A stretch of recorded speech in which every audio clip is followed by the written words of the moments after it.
ઓક્ટોબરની નાસ્તમ કદાચિનો પ્રયાસીન રાહુ કામ્યા પાચી કરોસી સહસા યુગ પચ્યકાંતિ નાભો કરો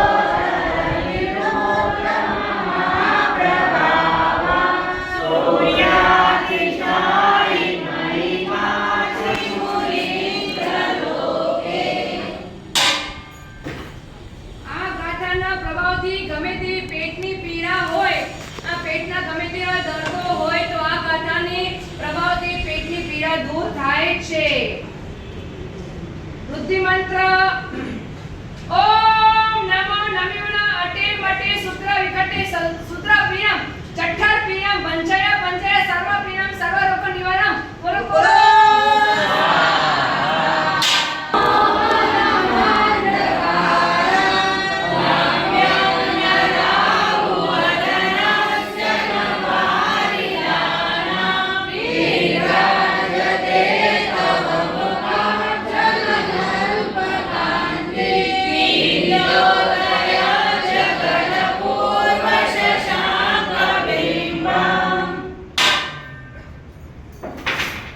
આ ગાથાના પ્રભાવથી આ ગમે તેવું વાવાઝોડું આવી ગયું હોય, આ ઘણા વર્ષો પહેલા વાવાઝોડું આવી નથી, ઘણું નુકસાન થયું હતું, તો આ જ્યારે પણ આવું વાવાઝોડું આવે નુકસાન થાય ત્યારે આ ગાથા ગણવાથી એના પ્રભાવથી વાવાઝોડાનો ભય રહેતો નથી।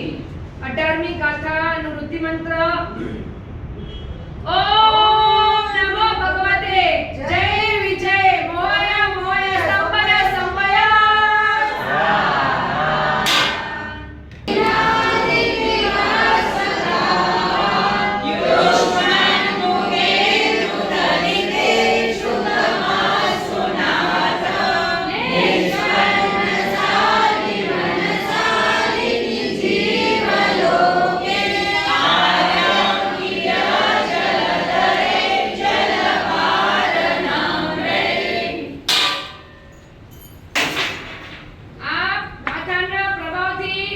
કોઈ વ્યક્તિ આપણા ઉપર કામણ ટુમણ કરે કે કોઈ ઉપદ્રવ કરે તો આ ગાથાના પ્રભાવથી દૂર થાય છે।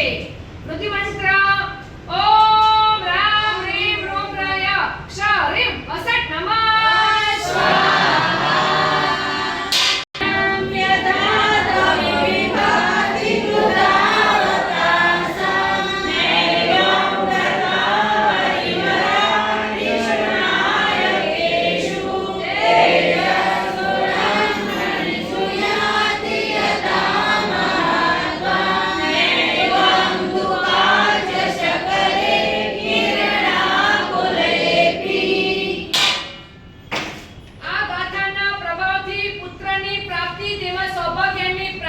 લક્ષ્મીની પ્રાપ્તિ આ ગાથાના પ્રભાવથી થાય છે। વૃદ્ધિ મંત્ર ઓમ શ્રામ શ્રીમ શ્રોમ સ્ર શત્રુ ભય નિવારણ ઠઠ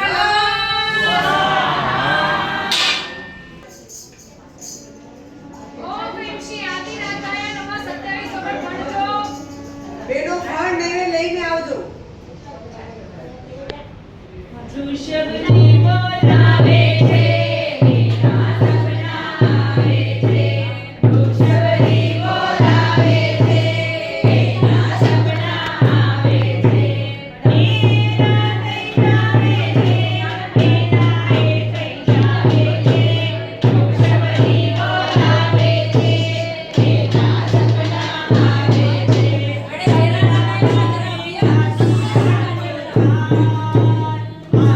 Thank you.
ચલો આ ગાથાના પ્રભાવથી સર્વલોકમાં શિવ માન્ય થાય છે અને એની પ્રશંસા સર્વલોકમાં થાય છે. વૃદ્ધિ મંત્ર ઓમ હ્રીમ આરામ નમો પરાણ શમણ માણીભદ્ર જય વિજય અપ્રજ્ઞ સરસ સૌભાગ્ય સરસ સૌખ્યમ કુરુ કુરુ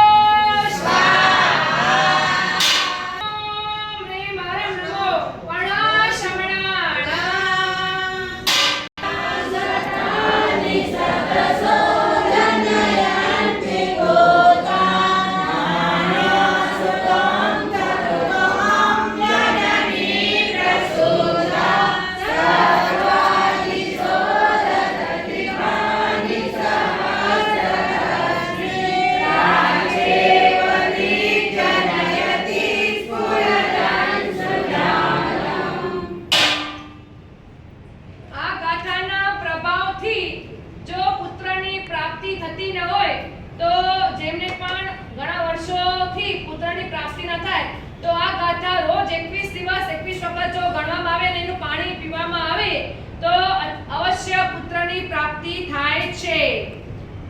22મી ગાથાનો મંત્ર વૃદ્ધિ મંત્ર ઓમ નમઃ શ્રી વીરેમ જૃંભય જૃંભય મોહય મોહય સંભય સમય અવતારણમ કુરુ કુરુ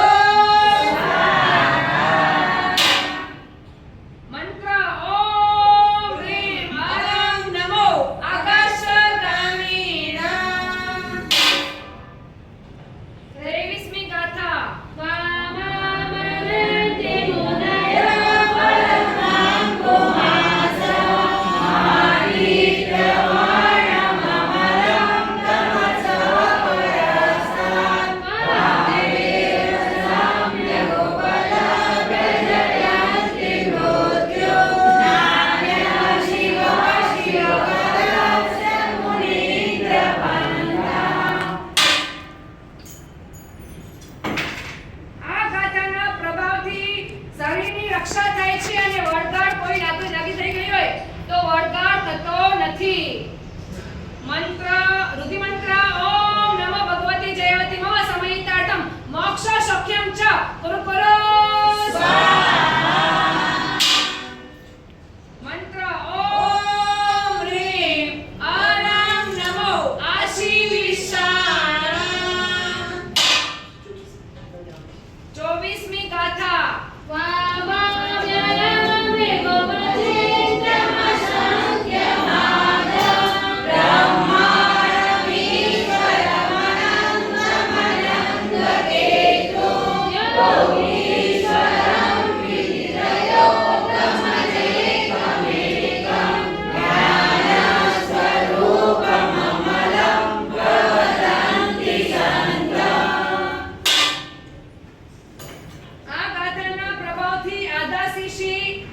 માથું દુખતું અડધું માથું દુખતું હોય કે આધા શીશીને જેને પણ તકલીફ હોય તો આ ગાથાના પ્રભાવથી દૂર થાય છે મસ્તકની પીડા. વૃદ્ધિ મંત્ર